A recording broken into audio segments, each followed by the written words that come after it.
La noche del 15 de julio de 2019, Rodrigo Mendoza cruzó la frontera entre México y Estados Unidos por última vez.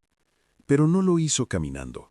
Lo encontraron 3 días después dentro de un contenedor abandonado en el desierto de Arizona, con las uñas destrozadas por intentar abrir la puerta de metal desde adentro, sus labios agrietados hasta sangrar, y una expresión en el rostro que los agentes de la patrulla fronteriza describieron como algo que nunca podrían olvidar.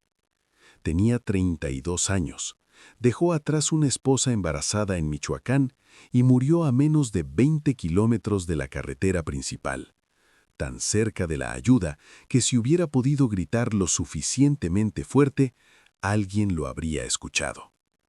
Pero el calor del desierto no permite gritar, solo jadear, solo rogar por un sorbo de agua que nunca llega, solo arrepentirse de decisiones que ya no tienen vuelta atrás. Esta es solo una de las historias que vamos a contar hoy. Historias reales de migrantes mexicanos que se adentraron en lo desconocido buscando una vida mejor y encontraron algo mucho más oscuro, algo que ninguna estadística puede capturar completamente, algo que cambia para siempre la manera en que entendemos el precio real de cruzar esa línea invisible que separa dos mundos. Pero antes de continuar con la historia de Rodrigo, necesitamos retroceder 6 meses, hasta enero de ese mismo año, cuando María de Los Ángeles Torres, una mujer de 48 años originaria de Oaxaca, decidió intentar el cruce por tercera vez en su vida. Las 2 primeras veces había sido deportada, pero esta vez era diferente. Esta vez no tenía opción. Su hija menor, la única que aún vivía con ella, había sido diagnosticada con leucemia, y los tratamientos en México eran imposibles de costear. María había escuchado hablar de un coyote, así les llaman a los guías que cobran por llevar personas al otro lado, que conocía rutas más seguras, caminos menos vigilados, métodos que garantizaban el éxito. Le costó todos sus ahorros, vendió su casa, pidió dinero prestado a familiares y finalmente reunió los $8,000 que el hombre le exigía. Se despidió de su hija en el hospital, prometiéndole que en 2 semanas estaría enviando dinero desde California, que todo iba a estar bien, que pronto podrían reunirse de nuevo. La noche que partió llovía, y su hija le dijo algo que María nunca olvidaría. «Mamá, tuve un sueño donde no volvías, donde te perdías en un lugar oscuro y yo te llamaba pero no me escuchabas». María le sonrió, le acarició el cabello que ya empezaba a caérsele por la quimioterapia y le dijo que los sueños solo son sueños, que nada malo podía pasarle porque tenía que volver por ella, porque el amor de una madre es más fuerte que cualquier frontera, cualquier desierto, cualquier peligro. El grupo con el que María viajaba estaba compuesto por 17 personas, hombres jóvenes que buscaban trabajo, una pareja de ancianos que intentaban reunirse con sus hijos en Texas, 3 mujeres además de María y 2 adolescentes hermanos que viajaban solos porque sus padres ya estaban del otro lado. El coyote les había dado instrucciones claras. Caminarían solo de noche. Durante el día se esconderían donde él les indicara. No debían hacer ruido, no debían encender luces, no debían separarse del grupo bajo ninguna circunstancia. El primer día transcurrió sin incidentes. Cruzaron un tramo del desierto de Sonora y se refugiaron en una casa abandonada cerca de un antiguo rancho. Hacía un calor insoportable, más de 40 grados centígrados a la sombra, y el agua que llevaban comenzaba a agotarse más rápido de lo previsto. El coyote les había asegurado que en 24 horas llegarían a un punto donde los recogería una camioneta que los llevaría directamente a Phoenix, pero algo salió terriblemente mal esa segunda noche. Alrededor de las 3 de la madrugada, mientras caminaban en fila india por un sendero apenas visible entre la maleza, escucharon motores aproximándose. El coyote gritó que corrieran, que se dispersaran, que cada quien buscara su propio camino porque la migra los había detectado. Lo que sucedió después fue caos puro. personas corriendo en todas direcciones, linternas iluminando el desierto, gritos en español y en inglés, el sonido de vehículos aplastando arbustos mientras perseguían sombras en la oscuridad. María corrió junto con otras 4 personas hacia una zona rocosa. Sus pulmones ardían, sus piernas apenas respondían, pero el miedo le daba una fuerza que no sabía que tenía. Se escondieron detrás de unas formaciones de piedra y permanecieron allí, absolutamente inmóviles, escuchando cómo los agentes pasaban cerca, cómo sus radios crepitaban con coordinaciones, cómo los perros ladraban siguiendo rastros. Después de lo que pareció una eternidad, el silencio regresó. Esperaron hasta que el amanecer comenzó a pintar el cielo de naranja y azul, y entonces se dieron cuenta de su situación. Estaban perdidos, no sabían dónde estaba el resto del grupo, no tenían agua suficiente, no tenían comida, no tenían manera de comunicarse con nadie, y el sol del desierto comenzaba a convertir cada segundo en una tortura. Uno de los hombres que estaba con María, un joven de 23 años llamado Alberto, sugirió que debían seguir hacia el norte, que eventualmente encontrarían una carretera o alguna señal de civilización. Pero había un problema. Ninguno de ellos sabía realmente dónde estaba el norte, las estrellas ya no eran visibles con la luz del día, y el desierto de Sonora es un lugar donde los puntos de referencia son engañosos, donde cada colina parece igual a la anterior, donde el horizonte se burla de ti con espejismos que prometen agua que no existe. Para el mediodía del segundo día perdidos, ya habían consumido la última gota de agua. El calor era tan intenso que respirar se sentía como inhalar fuego. La lengua de María se había hinchado, su piel estaba quemada por el sol, a pesar de que intentaban caminar solo cuando encontraban algo de sombra, y sus labios sangraban cada vez que intentaba hablar. Una de las mujeres, Gabriela, comenzó a tener alucinaciones. Decía que veía una tienda de campaña a lo lejos, que había gente esperándolos, que solo tenían que llegar allá y todo estaría bien. Alberto intentó mantener la calma, pero ella se soltó y echó a correr hacia lo que su mente deteriorada le mostraba como salvación. La vieron alejarse, tropezar, caer, levantarse y seguir corriendo hasta que su silueta se convirtió en un punto y luego en nada. Nunca la volvieron a ver. Los forenses la encontrarían 3 semanas después, su cuerpo momificado por el calor del desierto, a solo 2 kilómetros de donde el grupo la había perdido de vista, pero en dirección completamente opuesta a cualquier forma de ayuda. Esa tarde, mientras el sol comenzaba a descender y el calor daba una tregua momentánea, María se dio cuenta de algo aterrador. Sus dedos estaban hinchados, sus articulaciones apenas se movían, y cuando intentó ponerse de pie, sus piernas no respondieron. Era deshidratación severa, su cuerpo comenzaba a apagarse, sus órganos comenzaban a fallar, y no había nada que pudiera hacer al respecto excepto esperar.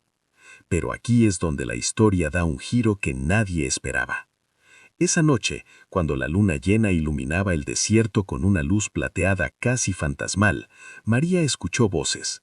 Al principio pensó que también estaba alucinando, que su mente se estaba despidiendo de la realidad como le había pasado a Gabriela, pero las voces eran distintas, no hablaban español ni inglés, era algo más antiguo, algo que parecía provenir de la tierra misma.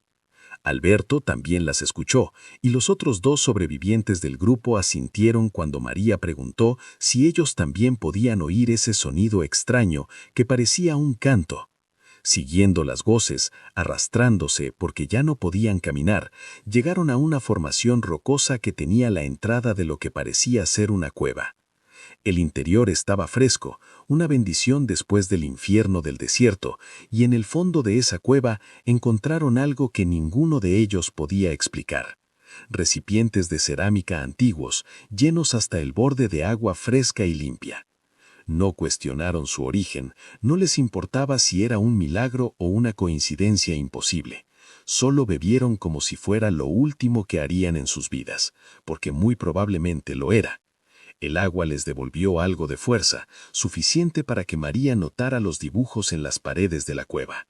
petroglifos que representaban figuras humanas cruzando lo que parecía ser el mismo desierto, seguidas por figuras con formas imposibles, entidades que no parecían completamente humanas ni completamente animales.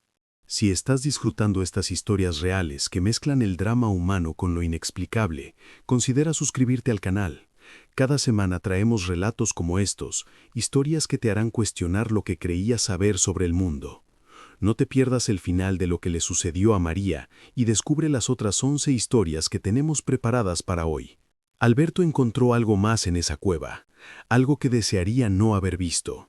En un rincón oscuro, oculto detrás de una formación rocosa, había ropa moderna, mochilas, zapatos, identificaciones y algo más escalofriante. Un diario escrito a mano por alguien llamado Roberto Salinas, con fecha de apenas 3 meses atrás. Las últimas entradas del diario describían cómo Roberto y su grupo habían encontrado la misma cueva, cómo habían bebido de los mismos recipientes y cómo después de hacerlo comenzaron a experimentar cosas extrañas. No son alucinaciones, decía una entrada. Las figuras son reales, caminan entre nosotros cuando cae la noche. Nos observan con ojos que brillan como brasas y cada noche se acercan más. La última entrada, escrita con letra temblorosa y apenas legible, decía simplemente: «Ya no podemos salir. Cada vez que intentamos abandonar la cueva, el desierto nos devuelve aquí. Es como si este lugar no quisiera dejarnos ir». Si alguien encuentra este diario, no beban el agua. No importa cuánta sed tengan, no beban el agua porque entonces ustedes también pertenecerán a este lugar. María sintió que su sangre se congelaba a pesar del calor. Miró a Alberto y a los otros dos, y todos compartieron el mismo pensamiento aterrador. Ya habían bebido el agua. Ya era demasiado tarde. Esa noche decidieron intentar salir de la cueva a pesar de la advertencia del diario. Caminaron hacia el norte durante horas, usando las estrellas como guía, convencidos de que se estaban alejando de aquel lugar maldito. Pero cuando el sol comenzó a salir, cuando la luz del amanecer iluminó su entorno, se dieron cuenta con horror absoluto de que estaban frente a la misma formación rocosa, frente a la misma entrada de la cueva. Habían caminado en círculos sin darse cuenta, o algo los había guiado de regreso, algo que no querían entender. Lo intentaron de nuevo al día siguiente, esta vez marcando su camino con piedras, caminando en línea recta sin desviarse jamás, pero el resultado fue idéntico. Cada intento de escape los devolvía al punto de partida. Para el quinto día, uno de los hombres del grupo, Miguel, comenzó a hablar solo. Decía que las figuras de los petroglifos le hablaban, que le prometían liberación si él les prometía algo a cambio, algo que se negaba a especificar. Esa noche, María despertó con el sonido de pasos alejándose de la cueva. Era Miguel, caminando como sonámbulo hacia la oscuridad del desierto. Alberto intentó detenerlo, pero Miguel se giró, y sus ojos reflejaban la luz de la luna de una manera que no era natural, de una manera que no era humana.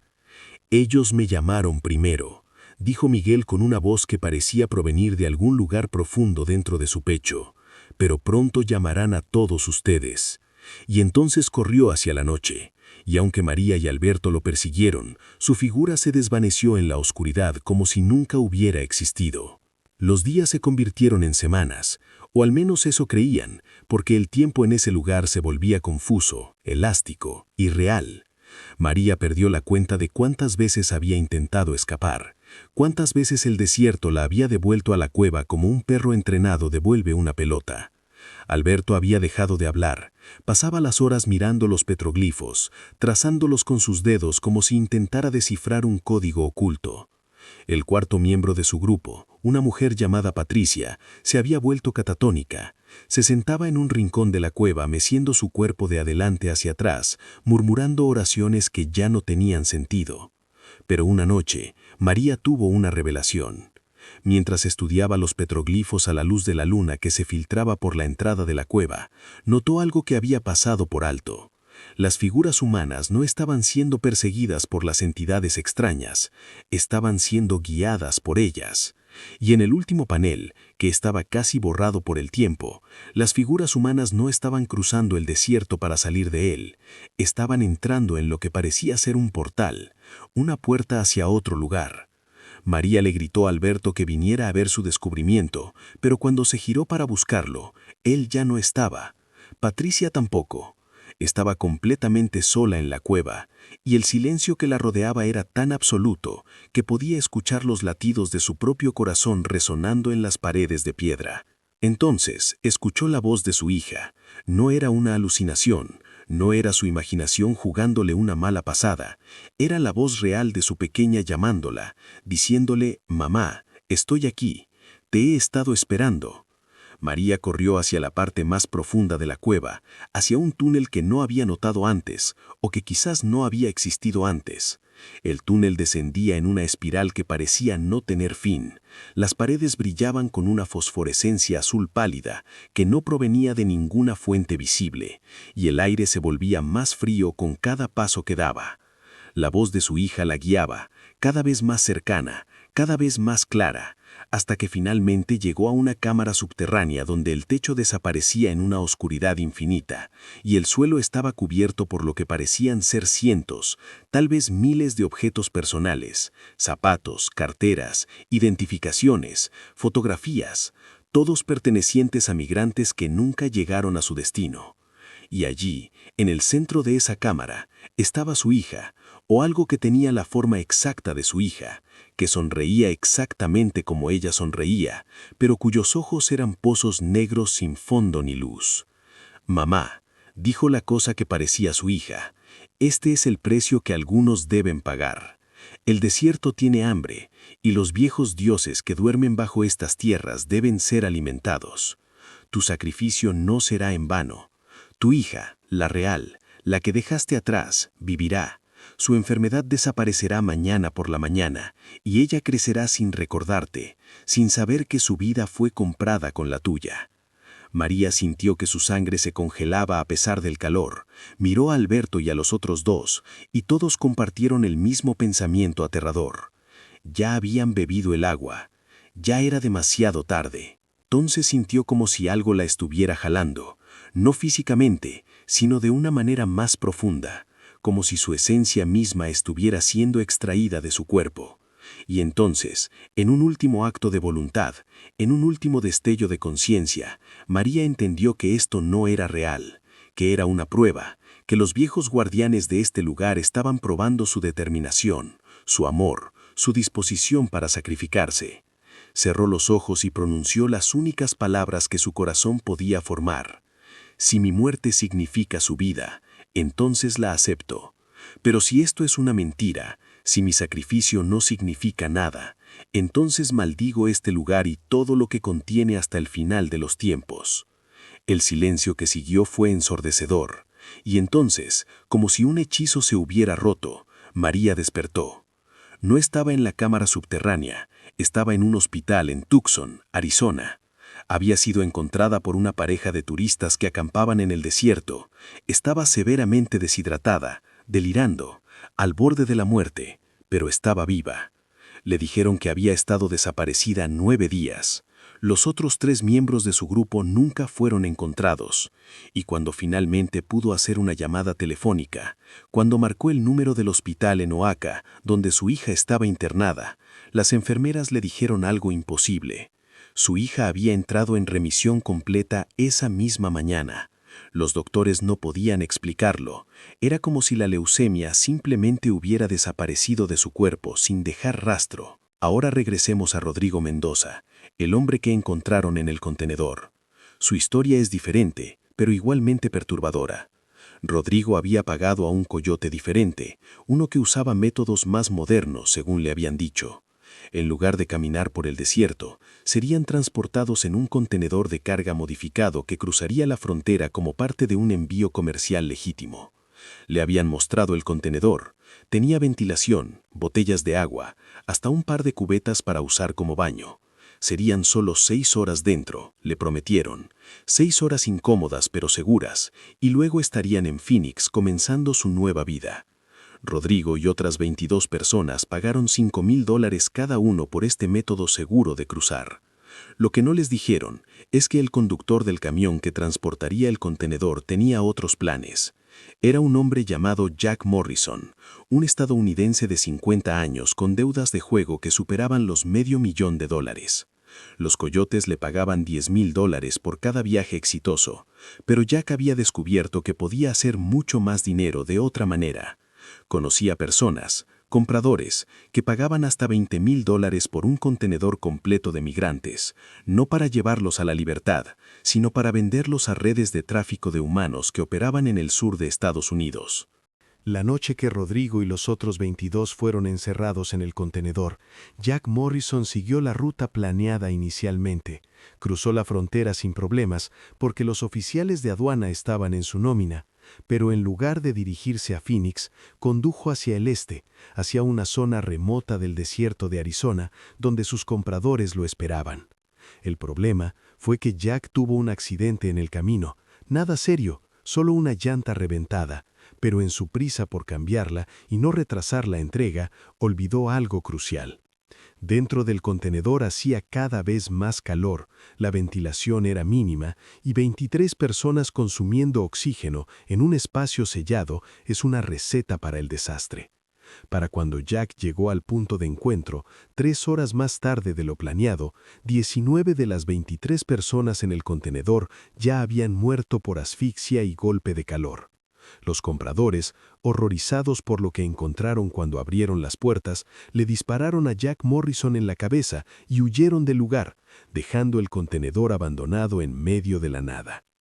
Rodrigo fue uno de los 4 sobrevivientes iniciales, pero estaba demasiado débil para moverse, demasiado traumatizado para pedir ayuda. Se arrastró hacia la puerta del contenedor, pero ésta se había cerrado de nuevo con el golpe del viento del desierto, y no había manera de abrirla desde adentro.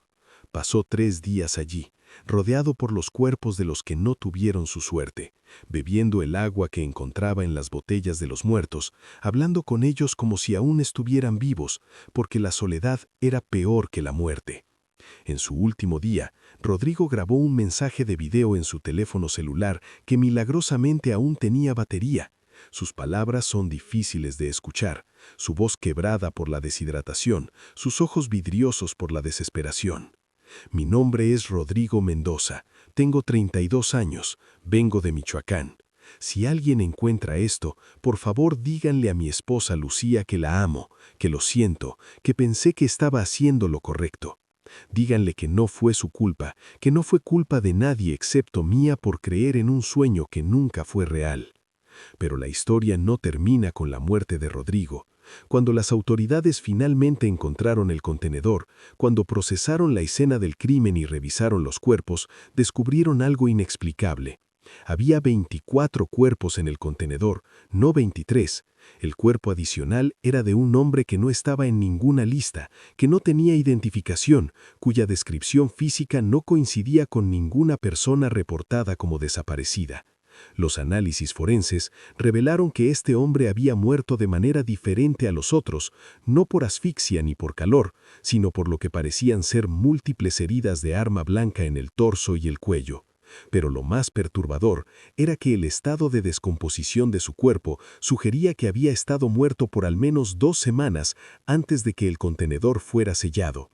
Las huellas digitales no aparecían en ninguna base de datos, el ADN no coincidía con nadie, era como si este hombre nunca hubiera existido oficialmente. Los investigadores eventualmente cerraron el caso, clasificando al hombre número 24 como John Doe, origen desconocido. Pero uno de los detectives involucrados, un hombre llamado Richard Sánchez, que era hijo de inmigrantes mexicanos, nunca pudo olvidar algo que vio en las grabaciones de las cámaras de seguridad del puesto fronterizo. En el momento exacto en que el camión de Jack Morrison cruzaba la frontera, por una fracción de segundo, la imagen se distorsionaba y en esa distorsión se podía ver algo. Alguien, una figura que no debería haber estado allí, caminando al lado del camión, atravesando la barrera física como si no existiera. Richard Sánchez se obsesionó con este caso. Comenzó a investigar por su cuenta, entrevistando a sobrevivientes de cruces fallidos, hablando con coyotes que habían sido arrestados, recopilando historias que la mayoría consideraría superstición o trauma psicológico. Y descubrió un patrón. Había relatos, docenas de ellos, que mencionaban encuentros con una figura en el desierto, siempre descrita de manera similar, un hombre alto, vestido con ropa que parecía de otra época, que aparecía cuando los migrantes estaban al borde de la muerte y les ofrecía una elección. «Puedo salvarte», les decía, «pero alguien más debe tomar tu lugar, alguien que ames, alguien que te esté esperando del otro lado. Elige ahora o muere aquí». La mayoría rechazaba la oferta, preferían morir con su humanidad intacta. Pero algunos, desesperados, aterrorizados, al borde de la locura por la sed y el calor, aceptaban. Y según los relatos, aquellos que aceptaban efectivamente sobrevivían, eran encontrados milagrosamente por rescatistas o encontraban agua donde no debería haber, pero siempre, siempre, alguien cercano a ellos moría en circunstancias extrañas poco después. Un padre que acepta el trato pierde a su hijo en un accidente inexplicable. Una madre que acepta encuentra que su esposo muere de un infarto repentino. Los viejos equilibrios deben mantenerse, el desierto cobra su precio de una u otra manera. Pero esta no es solo una historia de entidades sobrenaturales o maldiciones antiguas, es también una historia sobre el costo humano real, medible, documentado de la migración desesperada. Cada año, cientos de personas mueren intentando cruzar la frontera entre México y Estados Unidos. Sus cuerpos son encontrados en el desierto, en el lecho de ríos secos, en contenedores abandonados, en las cajuelas de autos, en túneles que se derrumban. Y por cada cuerpo que se encuentra, se estima que hay al menos 2 o 3 que nunca son descubiertos, que se convierten en polvo bajo el sol implacable del desierto, que alimentan a los coyotes reales, los de 4 patas, no los que cobran por guiar a la gente a través del infierno. Hablemos de Carmen Flores, una mujer de 35 años de Jalisco que intentó cruzar en 2017 con su hijo de 12 años, Miguel. Carmen había escuchado las historias de terror, sabía los riesgos, pero pensó que si iba con su hijo, si lo mantenía cerca, si seguían todas las instrucciones al pie de la letra, estarían bien. El grupo con el que viajaban era pequeño, solo 7 personas incluyéndolos, y el coyote parecía profesional, experimentado, alguien que realmente se preocupaba por llevarlos a salvo. Todo iba según el plan hasta la tercera noche. Estaban cruzando una zona montañosa, siguiendo un sendero que el coyote juraba que era seguro, cuando escucharon helicópteros aproximándose. El coyote les ordenó que se tiraran al suelo, que se cubrieran con cualquier cosa que pudieran encontrar y que permanecieran absolutamente inmóviles sin importar qué pasara. Los helicópteros pasaron sobre ellos, sus focos iluminando el terreno como si fuera de día, pero milagrosamente no los detectaron. Cuando el ruido se alejó, cuando el coyote les dijo que era seguro moverse, Marina se dio cuenta de que Miguel no estaba a su lado. Lo llamó en susurros, luego en voz más alta, ignorando las advertencias del coyote sobre hacer ruido. Los otros miembros del grupo comenzaron a buscar, pero Miguel había desaparecido. No había rastros, no había señales de lucha, simplemente ya no estaba. El coyote le dijo a Marina que tenían que seguir, que no podían quedarse allí buscando porque los helicópteros podrían regresar, que probablemente Miguel se había asustado y había corrido en dirección opuesta, que seguramente sería encontrado por la patrulla fronteriza y deportado a regreso a México donde estaría seguro. Pero Marina se negó a moverse, se sentó en el suelo rocoso y anunció que no daría un paso más hasta encontrar a su hijo. El coyote argumentó, amenazó, finalmente le dijo que si se quedaba lo hacía por su cuenta, que el resto del grupo tenía que continuar, y así lo hicieron. Marina Flores se quedó sola en esa montaña, llamando a su hijo, buscando entre rocas y arbustos, mientras el sol salía y convertía el mundo en un horno. Lo que sucedió en las siguientes 72 horas es difícil de reconstruir con exactitud, porque Marina, cuando finalmente fue encontrada por un grupo de voluntarios que buscan migrantes perdidos en el desierto, estaba en un estado catatónico. No hablaba, no respondía a preguntas, solo repetía una frase una y otra vez. Lo vi bajar a donde no hay luz. Los médicos diagnosticaron trauma psicológico severo, deshidratación extrema, golpe de calor. Pero 6 meses después, cuando Marina finalmente comenzó a hablar de nuevo en sesiones de terapia, contó una historia que su terapeuta documentó, pero que pocos creyeron. Dijo que había seguido buscando a Miguel toda esa primera noche, y cuando el amanecer llegó y aún no había señales de él, notó algo extraño. Había huellas en la tierra, huellas de zapatos del tamaño de los de Miguel, que llevaban hacia una grieta en la roca que parecía demasiado estrecha para que un humano pasara. Pero cuando Marina se acercó y miró hacia adentro, la grieta era más profunda de lo que parecía desde afuera, descendía a un ángulo pronunciado hacia la oscuridad de la montaña. Y desde esa oscuridad, Marina juraba que había escuchado la voz de Miguel llamándola, diciéndole que bajara, que había encontrado un camino seguro, que había agua y comida allá abajo. Carmen se metió en esa grieta, arrastrándose sobre su estómago, ignorando cómo las rocas le cortaban la piel, cómo el espacio se hacía cada vez más estrecho. Descendió por lo que sintió como horas, siguiendo la voz de su hijo que siempre parecía estar justo un poco más adelante, justo fuera de su alcance. Y entonces el túnel se abrió en una caverna masiva, iluminada por una fosforescencia verde que provenía de hongos que crecían en las paredes.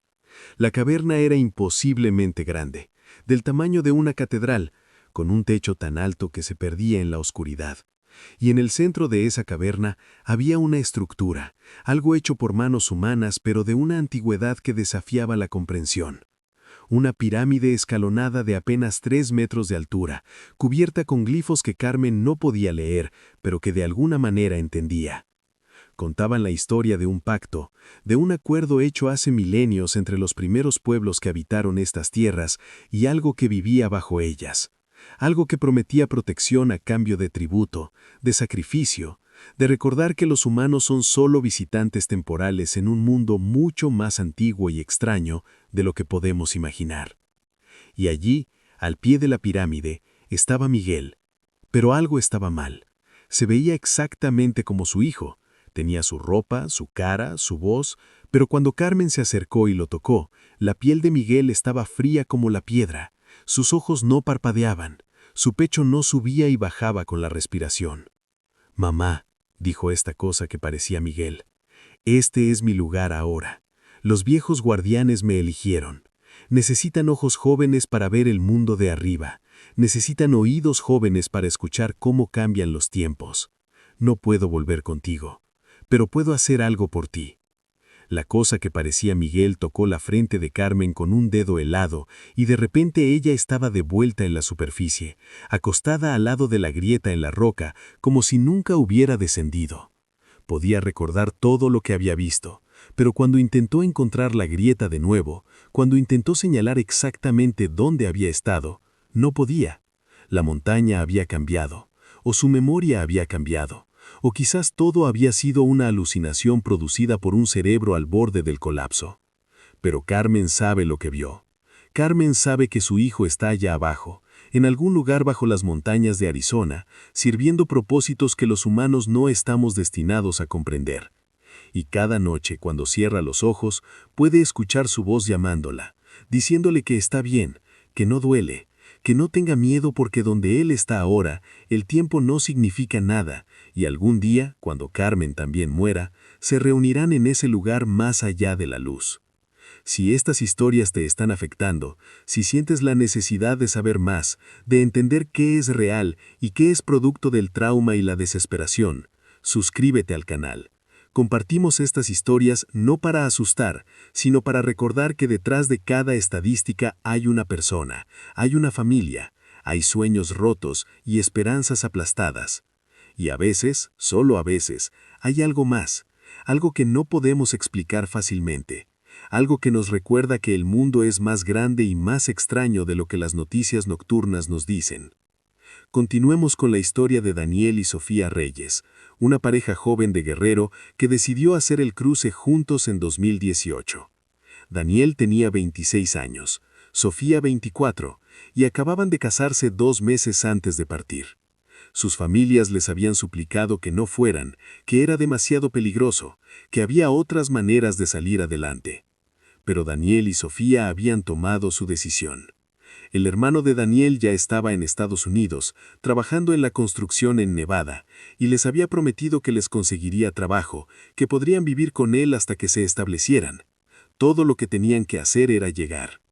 Contrataron a un coyote recomendado por el hermano de Daniel, pagaron $6,000 cada uno y se unieron a un grupo de 11 personas que haría el cruce en la última semana de julio.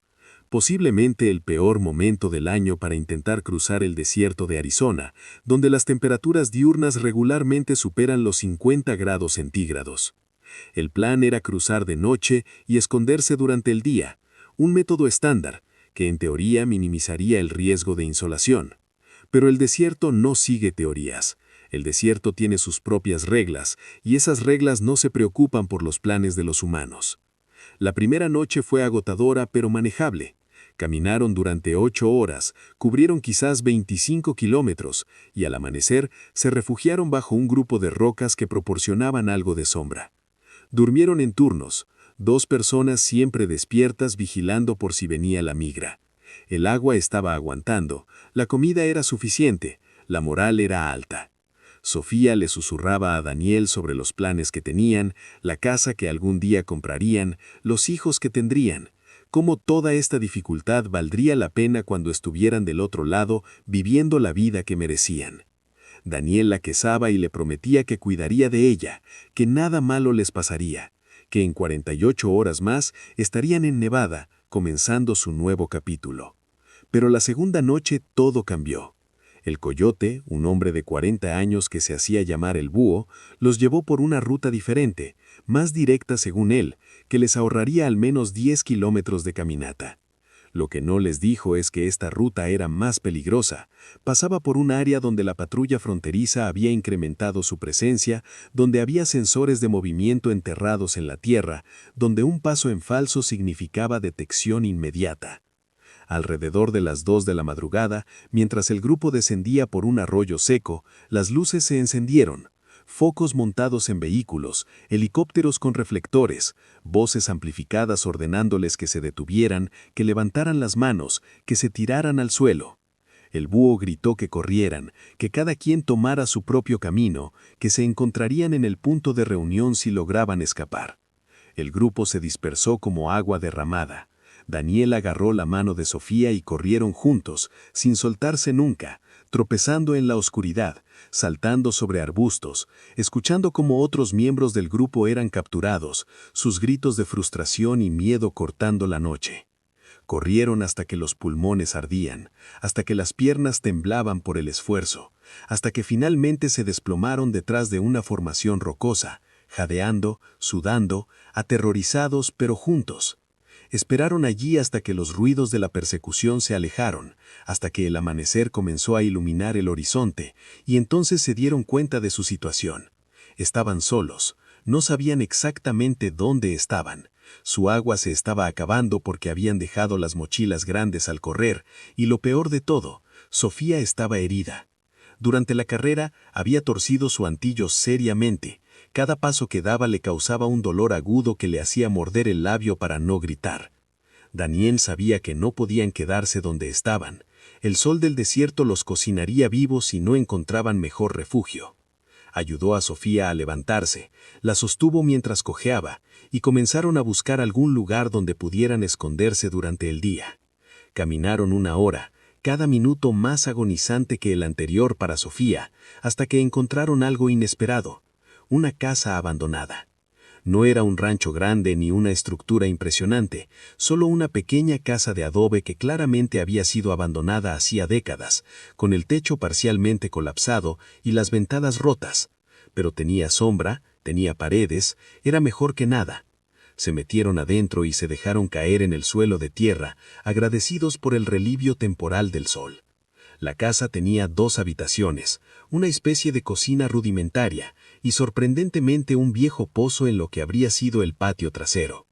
Daniel bajó el cubo oxidado esperando encontrar agua, y para su alivio, el pozo aún tenía. El agua estaba turbia, probablemente no era segura para beber sin hervirla, pero era agua y en ese momento era lo único que importaba. Bebieron con cautela, llenaron sus botellas y comenzaron a discutir su nuevo movimiento. Pero había algo raro en esa casa. Sofía lo sintió primero, una sensación de estar siendo observada, de que no estaban tan solos como pensaban. Las paredes de adobe tenían marcas extrañas, no grafiti moderno, sino símbolos tallados profundamente en el barro seco, símbolos que parecían formar patrones, aunque no patrones que pudieran reconocer, y había un olor, sutil pero persistente, como a carne en descomposición mezclada con algo dulce, casi como flores podridas. Daniel exploró la casa más a fondo y en la segunda habitación, la que tenía menos luz porque su única ventana estaba casi completamente bloqueada por escombros, encontró algo que le heló la sangre. En el piso, dispuestos en un círculo perfecto, había objetos personales: zapatos, carteras, relojes, identificaciones, fotografías de familias. Todos pertenecían a migrantes. Podía saberlo por las identificaciones mexicanas, las fotos de despedida, los rosarios y estampas de santos. Había al menos 30 o 40 conjuntos de objetos, cada uno representando a una persona. Y en el centro del círculo había una botella de vidrio sellada con cera negra, conteniendo lo que parecía ser arena del desierto y algo más, algo orgánico que Daniel prefirió no examinar muy de cerca. «Tenemos que irnos», le dijo Daniel a Sofía, su voz temblando de una manera que ella nunca había escuchado antes. Pero cuando intentaron salir de la casa, cuando llegaron a la puerta principal por la que habían entrado, esta estaba cerrada. No con cerradura, no con algo físico que pudieran forzar, simplemente no se abría. Empujaron, patearon, usaron una viga de madera como ariete, pero la puerta se comportaba como si fuera parte de la pared, como si siempre hubiera sido una pared y ellos solo habían imaginado que alguna vez fue una entrada.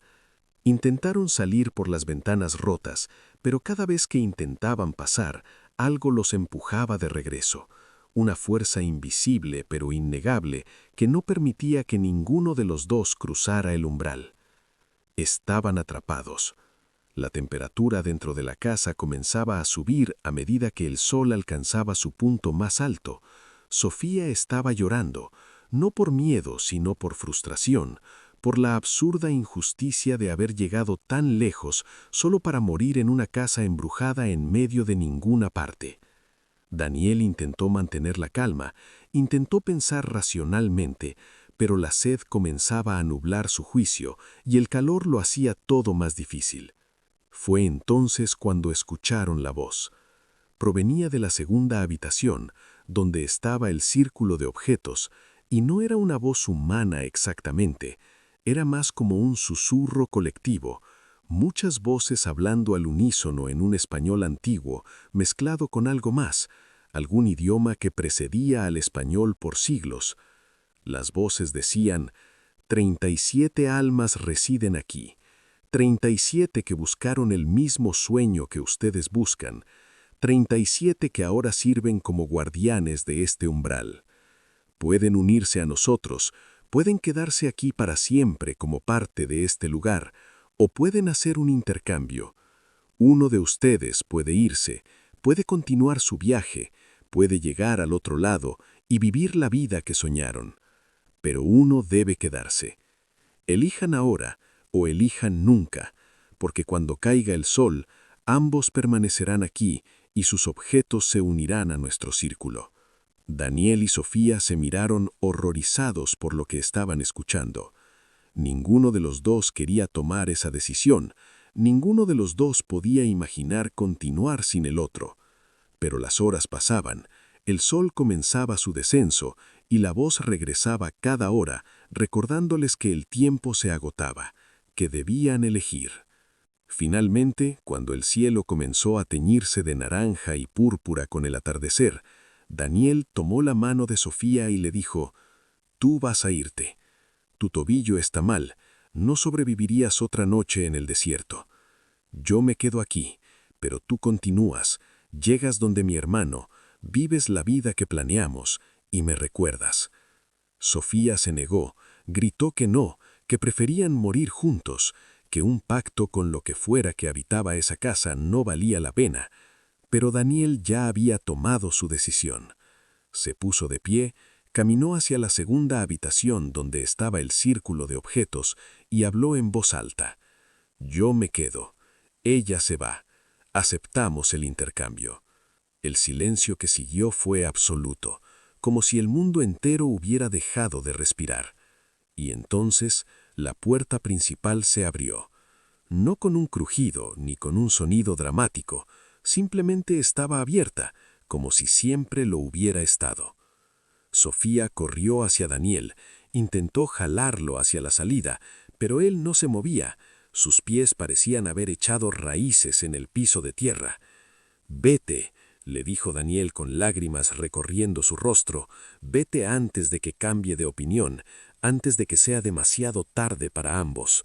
Vive la vida que merecemos. Ten a nuestros hijos. Sé feliz. Solo recuérdame». Y entonces Daniel le dio un último beso, la empujó suavemente hacia la puerta, y Sofía, sollozando, cojeando, rota en pedazos, pero viva, salió de esa casa maldita. Sofía caminó toda la noche, sin mirar atrás, porque sabía que si lo hacía, si veía esa casa una vez más, no tendría la fuerza para continuar. Su tobillo era una agonía constante, pero el dolor físico era nada comparado con lo que sentía en su pecho, un vacío tan profundo que sentía que podría tragársela entera. Al amanecer, cuando ya no podía dar un paso más, cuando estaba a punto de dejarse caer y esperar la muerte, vio luces a lo lejos. Era una carretera, y en esa carretera había un vehículo de la patrulla fronteriza. Sofía no corrió, no se escondió, simplemente caminó hacia ellos con los brazos elevados.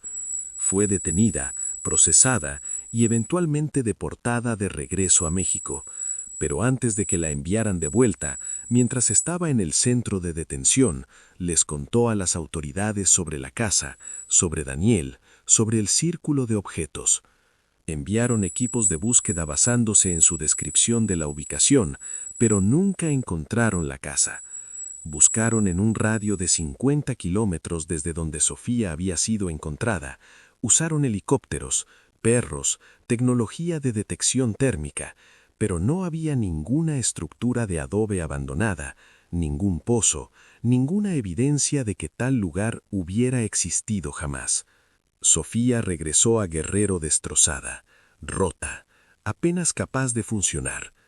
Le contó a la familia de Daniel lo que había pasado, pero la mayoría pensó que había alucinado, que el trauma y la deshidratación le habían hecho inventar una historia imposible para lidiar con el hecho de que Daniel probablemente había muerto en el desierto y ella había sobrevivido.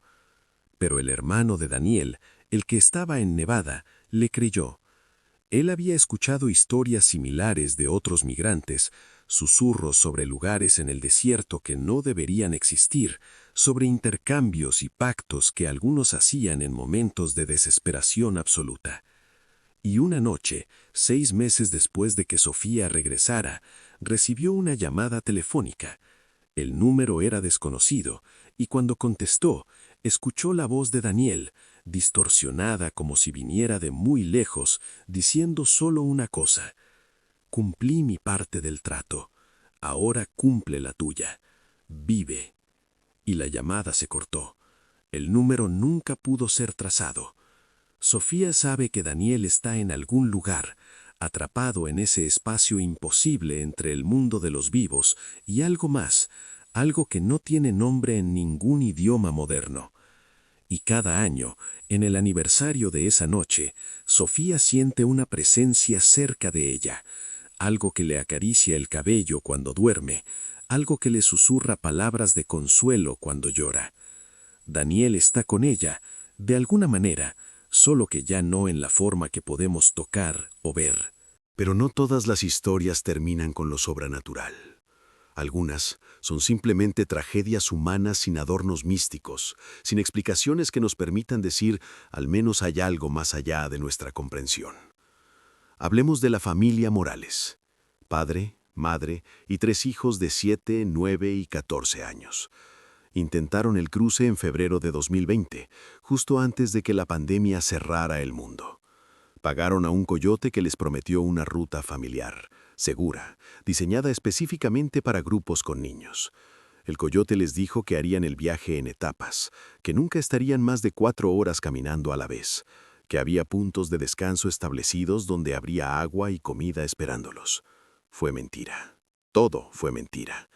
El coyote los llevó por la ruta más peligrosa posible, la que pasa por la reserva de Tohono O'odham en Arizona, una zona donde el terreno es traicionero, donde las temperaturas fluctúan violentamente entre el día y la noche, donde los servicios de rescate son escasos, porque la jurisdicción entre la reserva, el gobierno federal y el estado crea vacíos legales que pueden costar vidas. La primera noche, el hijo mayor, Julio, comenzó a tener problemas respiratorios. Tenía asma, su familia lo había mencionado al coyote, quien les había asegurado que no sería problema, que el aire del desierto era limpio y seco, que si acaso sería beneficioso para sus pulmones. Otra mentira. El esfuerzo de la caminata, el polvo levantado por el grupo, el aire seco que irritaba sus vías respiratorias, todo contribuyó a que Julio tuviera el peor ataque de asma de su vida. Su inhalador se había quedado sin medicamento a mitad de camino. Su madre, Elena, le suplicó al coyote que la dejara llamar a emergencias, que su hijo necesitaba ayuda médica inmediata. El coyote se negó. Dijo que si llamaban a emergencias todos serían arrestados, que Julio solo necesitaba descansar, que estaría bien. Julio no estuvo bien.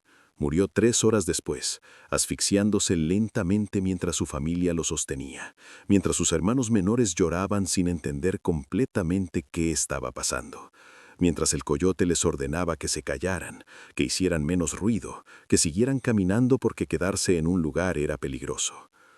El padre de Julio, Roberto, perdió la cordura en ese momento. Atacó al coyote, lo golpeó hasta que otros miembros del grupo tuvieron que separarlos.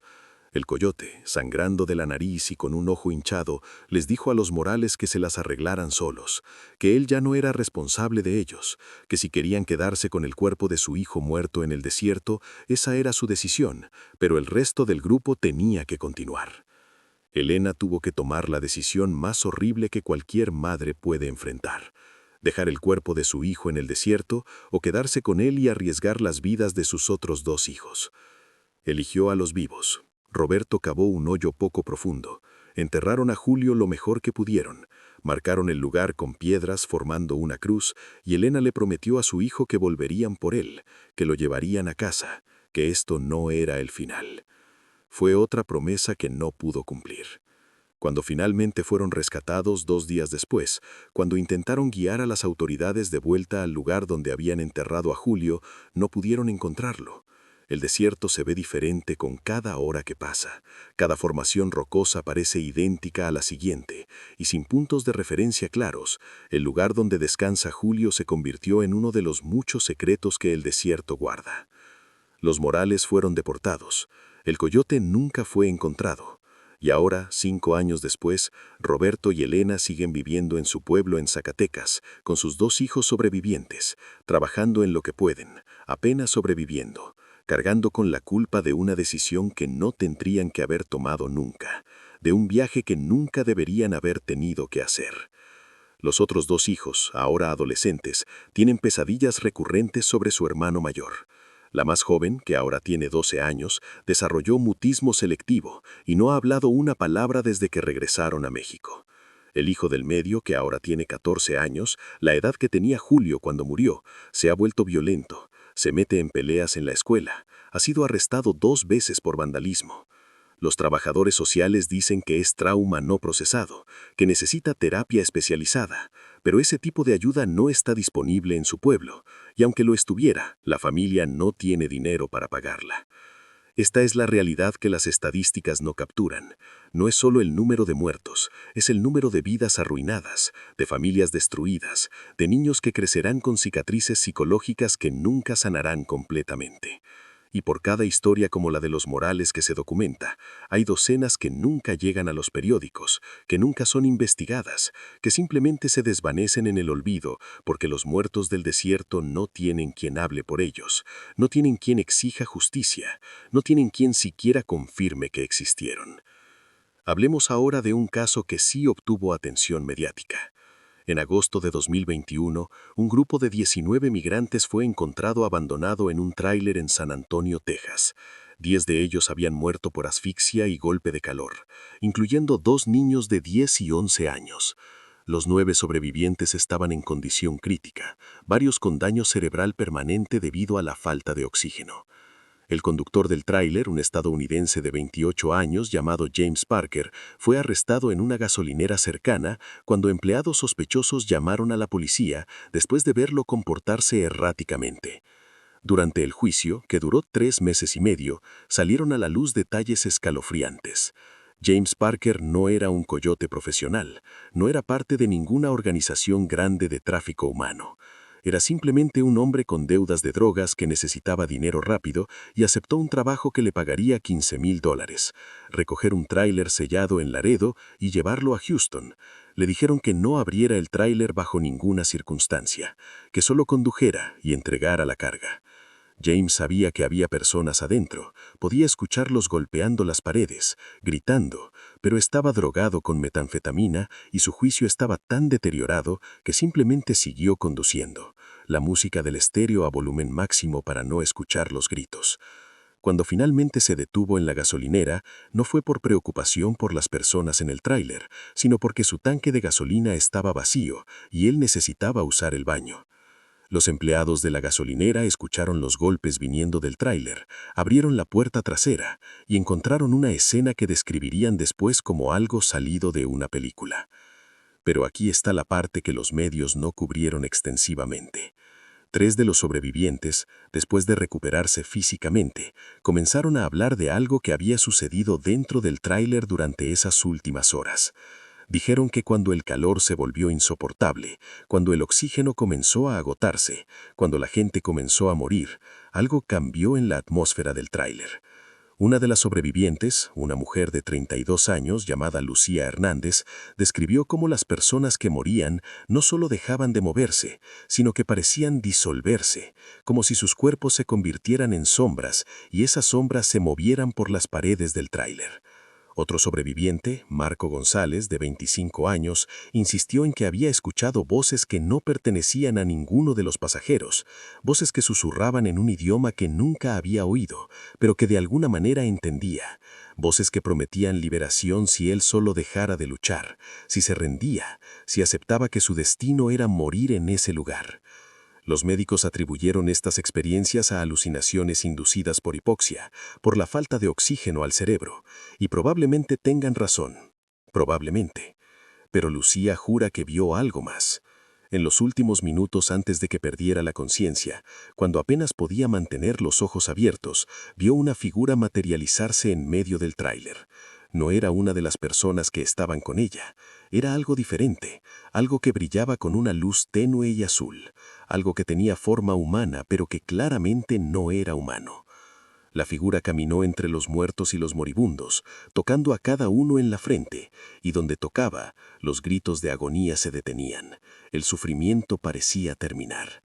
Cuando la figura se acercó a Lucía, ella intentó alejarse, pero no podía moverse.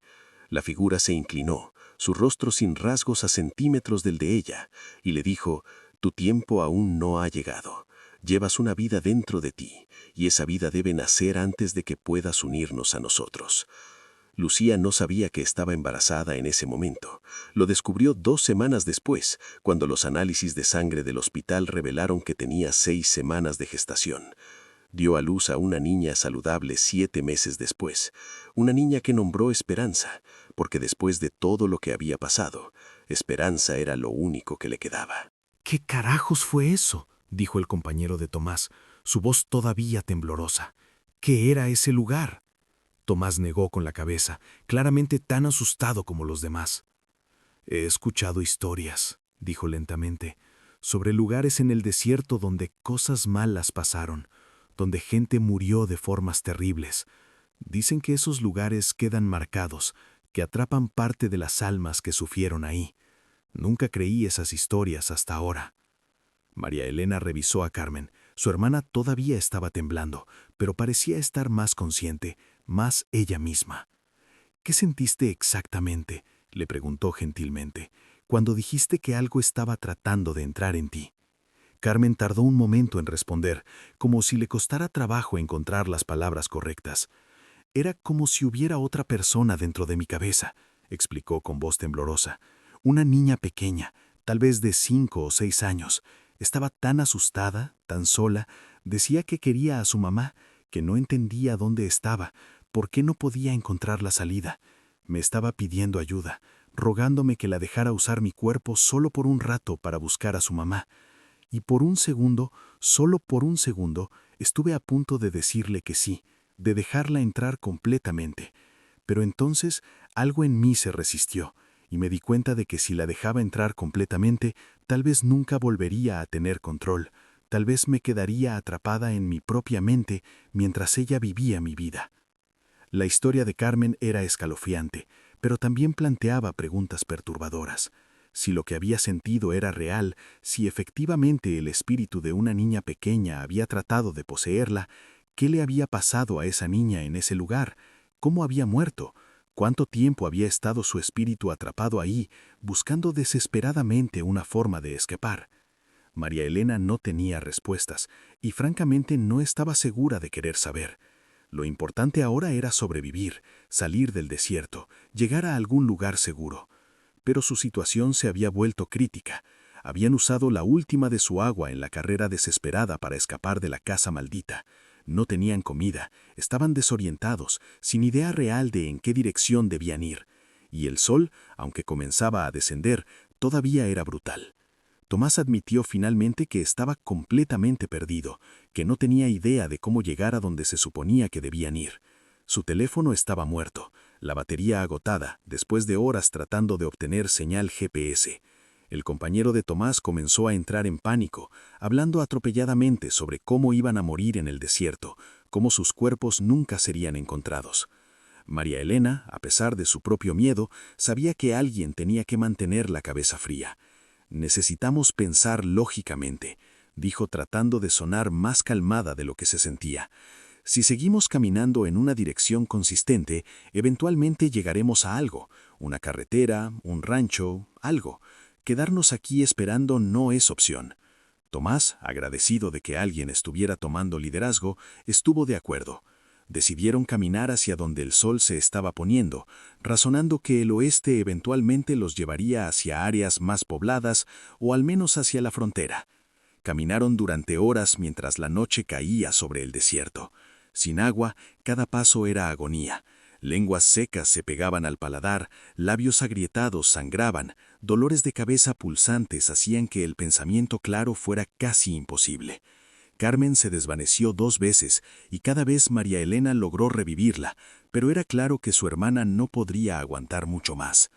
Tomás y su compañero no estaban mucho mejor, tambaleándose más que caminando, discutiendo ocasionalmente entre susurros sobre quién tenía la culpa de esta situación desastrosa.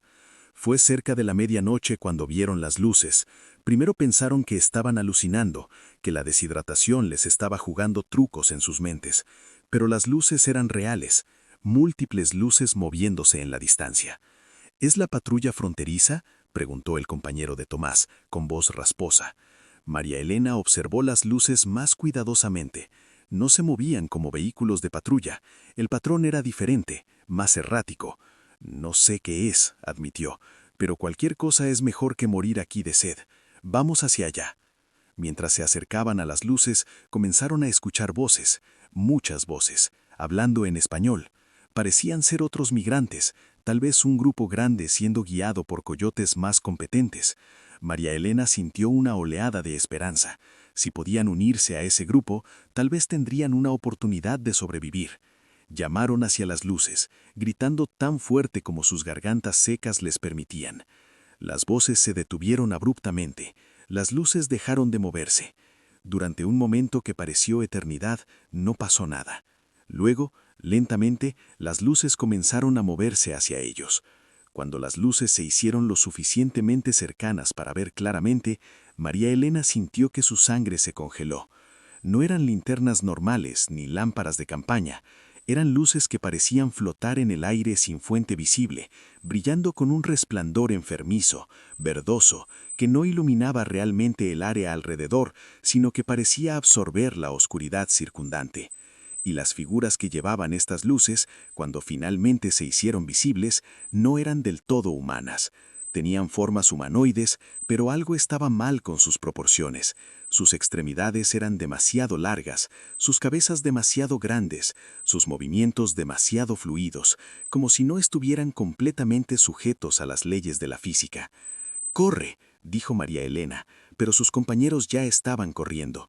Todos lo estaban, corriendo con la última energía que les quedaba, corriendo de estas cosas que definitivamente no eran migrantes normales, que definitivamente no eran humanos en absoluto. Las luces lo seguían, moviéndose más rápido de lo que deberían poder hacer. Las voces comenzaron de nuevo, pero ahora claramente no eran voces humanas. Eran imitaciones de voces humanas, como si algo hubiera escuchado a humanos hablar y estuviera tratando de replicar los sonidos sin entender realmente el lenguaje. Corrieron durante lo que parecieron horas, aunque probablemente fueron solo minutos. El compañero de Tomás fue el primero en caer. Sus lenguas simplemente cedieron bajo su él. Tomás se detuvo por un segundo, mirando hacia atrás hacia su compañero, luego hacia las luces que se acercaban, y tomó una decisión. Continuó corriendo, dejando a su compañero atrás. María Elena, incluso en su estado de pánico, sintió repulsión ante esta acción, pero no podía juzgar, no sabía qué decisión tomaría ella. Lo único que sabía era que no iba a dejar a Carmen, no importara qué. El hombre caído comenzó a gritar cuando las luces lo alcanzaron. No eran gritos de dolor físico, eran gritos de terror existencial, el sonido de alguien confrontando algo que su mente no podía procesar. María Elena forzó a Carmen a seguir corriendo, gritándole que no mirara atrás, que no escuchara. Los gritos continuaron durante lo que pareció eternidad, antes de cortarse abruptamente, dejando un silencio que de alguna manera era peor. Las luces, habiendo capturado a su presa, dejaron de perseguir a los otros tres. Se quedaron ahí, donde estaban, formando un círculo alrededor de donde el hombre había caído, aunque ya no podían ver su cuerpo desde donde estaban. María Elena, Carmen y Tomás no dejaron de correr hasta que el exhausto los derribó. Cayeron en la arena, sus cuerpos completamente gastados, sus mentes al borde del colapso.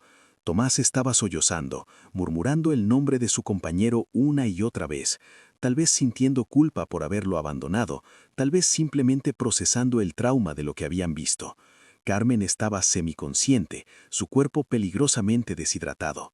María Elena sabía que si no encontraban agua pronto, muy pronto, ninguno de ellos sobreviviría la noche. El grupo con el que Marisol viajaba era casi todo mujeres jóvenes, 10 en total, con edades entre 16 y 24 años. El coyote les dijo que esto era estratégico, que grupos de mujeres llamaban menos la atención, que tenían más probabilidad de recibir ayuda si las encontraban.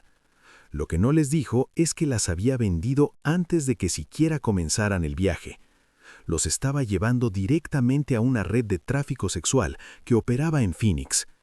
Las mujeres valían más como mercancía que como clientes de cruce de frontera, y este coyote en particular había descubierto que podía ganar más dinero vendiendo las vidas de las mujeres que guiándolas hacia su destino. La tercera noche del viaje, cuando estaban acampadas en un refugio abandonado esperando el amanecer, llegaron hombres.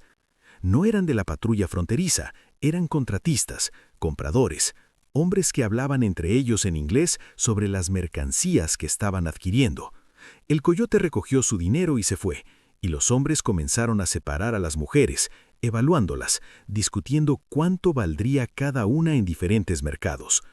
Marisol, que hasta ese punto había estado aterrorizada pero obediente, tomó una decisión en ese momento. Cuando uno de los hombres se acercó a ella, lo mordió en la mano con toda la fuerza que tenía. El hombre gritó, la golpeó en la cara enviándola al suelo, pero Marisol aprovechó la confusión y corrió. Corrió hacia la oscuridad del desierto sin pensar, sin plan, solo con el instinto animal de escapar o morir intentándolo. Escuchó gritos detrás de ella, órdenes de perseguirla, pero el desierto de noche es un lugar donde es fácil perderse, donde las sombras te tragan y el silencio es tu aliado. Marisol corrió hasta que sus pulmones ardían, hasta que sus piernas fallaron, hasta que finalmente tropezó y cayó en un barranco poco profundo donde se quedó inmóvil, rogando a todos los santos que conocía que no la encontraran. Pasó 3 días sola en ese desierto. No tenía agua, no tenía comida, no tenía idea de dónde estaba o en qué dirección debería ir. Bebía su propia orina para sobrevivir, comía insectos que encontraba bajo las rocas, se refugiaba del sol durante el día en cualquier sombra que pudiera encontrar. Para el tercer día estaba delirando, veía cosas que no estaban ahí, hablaba con su padre muerto que caminaba a su lado dándole ánimos.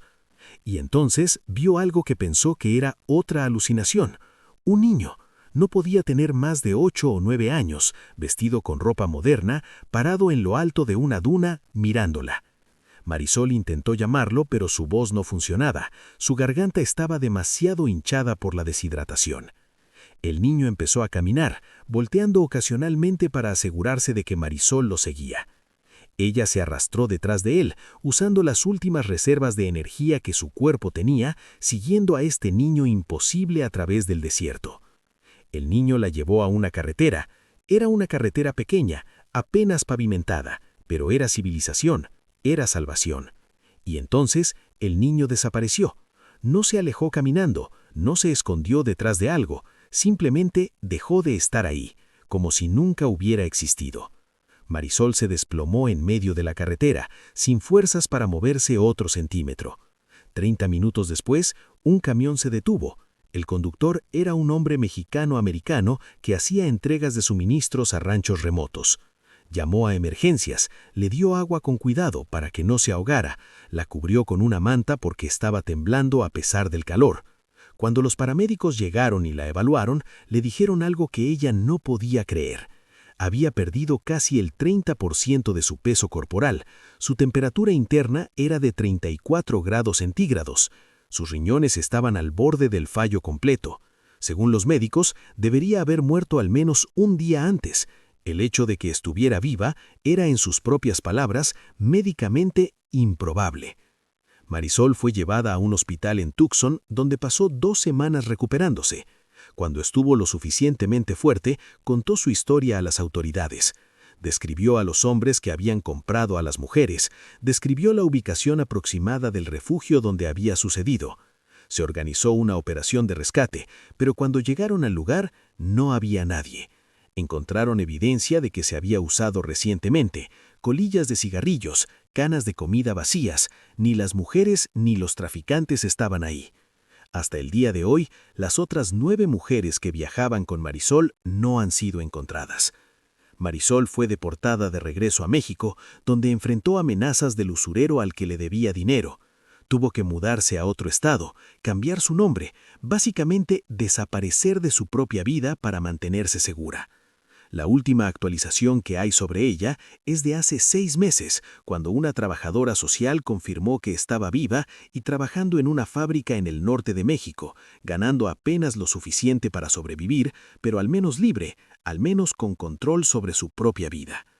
Cuando Marisol habla sobre el niño que la guió hacia la carretera, su voz cambia, se vuelve más suave, más pensativa. Dice que sabe que probablemente fue una alucinación, que su cerebro estaba creando lo que necesitaba ver para seguir moviéndose, para no rendirse, pero hay una parte de ella que cree, que sabe en algún nivel profundo, que el niño era real, que era el espíritu de algún otro migrante que no tuvo su suerte, que murió en ese mismo desierto, que ahora camina por esas tierras ayudando a quienes aún tienen oportunidad de salvarse. Él sabía mi nombre, dice Marisol. Nunca se lo dije, pero cuando me volteó a ver, dijo, «Marisol, es por aquí, no te rindas». ¿Cómo podría una alucinación saber mi nombre? Los psicólogos tienen explicaciones para esto. Hablan de cómo el cerebro bajo estrés extremo puede producir experiencias auditivas y visuales altamente detalladas y convincentes. Pero las explicaciones no siempre satisfacen, no siempre capturan la verdad completa de lo que alguien experimentó. Dejemos el desierto por un momento y hablemos sobre algo que sucede en las ciudades fronterizas mismas, en lugares como Tijuana, Mexicali, Ciudad Juárez, Nuevo Laredo. Estas ciudades se han convertido en zonas de espera para miles de migrantes que intentan cruzar, que esperan el momento adecuado, que buscan el coyote confiable, que reúnen el dinero. Y en estas ciudades operan personas que se alimentan de la desesperación de los migrantes como tiburones detectan sangre en el agua. En 2023, en Tijuana, un grupo de migrantes se hospedaba en lo que se conoce como una casa de paso, un lugar supuestamente seguro donde podían quedarse mientras organizaban su cruce. La casa era administrada por un hombre que se hacía llamar Don Rafael, quien cobraba $100 por semana por un espacio en el piso, 2 comidas al día y la promesa de conectarlos con coyotes confiables. Lo que no les dijo es que Don Rafael trabajaba en conjunto con pandillas locales. Cuando un migrante llegaba con dinero significativo, Don Rafael pasaba la información. Los pandilleros esperaban hasta que el migrante estuviera solo o saliera de la casa, y entonces atacaban. Robos, secuestros, extorsiones y, en algunos casos, asesinatos. Había un hombre, Oscar, de 43 años, que había ahorrado durante 5 años para juntar $8,000 para su viaje. Vendió su taxi, su única fuente de ingresos, para completar la cantidad. Llevaba el dinero en un cinturón especial debajo de su ropa, pensando que estaba siendo inteligente, que nadie sabría que lo tenía. Pero Don Rafael observaba. Don Rafael siempre observaba. Oscar fue atacado 2 noches después de llegar a la casa de paso. Lo agarraron cuando salió a comprar cigarrillos, lo arrastraron a un callejón oscuro y lo torturaron hasta que les dijo dónde guardaba el dinero. Le rompieron 3 costillas, le quemaron el brazo con cigarrillos y le cortaron 2 dedos de la mano izquierda con un machete oxidado. Y después de tomar su dinero, después de destruir 5 años de sacrificio en 5 minutos de brutalidad, lo dejaron sangrando en ese callejón con una advertencia. Si hablaba con la policía, volverían por su familia en Veracruz. Oscar sobrevivió físicamente, pero algo dentro de él murió esa noche. Regresó a México sin dinero, sin dedos, sin esperanza. Su esposa lo dejó 6 meses después porque no podía soportar ver en lo que se había convertido, un cascarón vacío que pasaba los días mirando la pared, reviviendo esos 5 minutos una y otra vez. Sus hijos dejaron de visitarlo porque no reconocían al hombre en que su padre se había transformado. Intentó suicidarse 3 veces. En la tercera ocasión, tuvo éxito. La historia de Oscar no es única. Es un patrón que se repite centenares de veces cada año en las ciudades fronterizas. Migrantes que son vistos como recursos explotables, como cajeros automáticos humanos que puedes golpear hasta que escupan todo lo que tienen. Y lo más oscuro es que muchos de estos crímenes nunca se reportan porque las víctimas saben que no hay justicia esperándolos, que la policía está frecuentemente en complicidad con los criminales, que denunciar solo trae más violencia. En Tijuana existe un cementerio no oficial en las afueras de la ciudad donde se han encontrado más de 200 cuerpos enterrados en fosas comunes durante los últimos 10 años. La mayoría no tienen identificación. Son solo cadáveres anónimos que alguna vez fueron personas con nombres, con familias, con sueños. Los forenses locales estiman que al menos el 60% de esos cuerpos pertenecen a migrantes que fueron asesinados por sus pertenencias, sus órganos, o simplemente porque estaban en el lugar equivocado en el momento equivocado. Pero hay algo más que sucede en estas ciudades fronterizas, algo que los trabajadores de albergues y los voluntarios han notado, pero rara vez hablan públicamente. Hay desapariciones que no siguen el patrón normal de crimen organizado, desapariciones donde no hay evidencia de violencia, no hay testigos, no hay demandas de rescate. Las personas simplemente se evaporan. En 2022, una trabajadora social llamada Patricia Ramírez, que operaba un albergue en Ciudad Juárez, comenzó a llevar un registro no oficial de estas desapariciones anómalas. En el transcurso de 18 meses, documentó 42 casos de migrantes que desaparecieron sin dejar rastro. Lo que hacía estos casos diferentes es que todos compartían ciertas características. Todos desaparecieron entre las 2 y las 4 de la madrugada. Todos habían mencionado a otros residentes del albergue que habían tenido sueños extraños la noche anterior a su desaparición, y todos, según los testimonios de sus compañeros de habitación, se habían levantado de sus camas como sonámbulos y habían caminado hacia la salida sin responder cuando les hablaban. Patricia entrevistó a docenas de testigos, y las historias eran inquietantemente consistentes.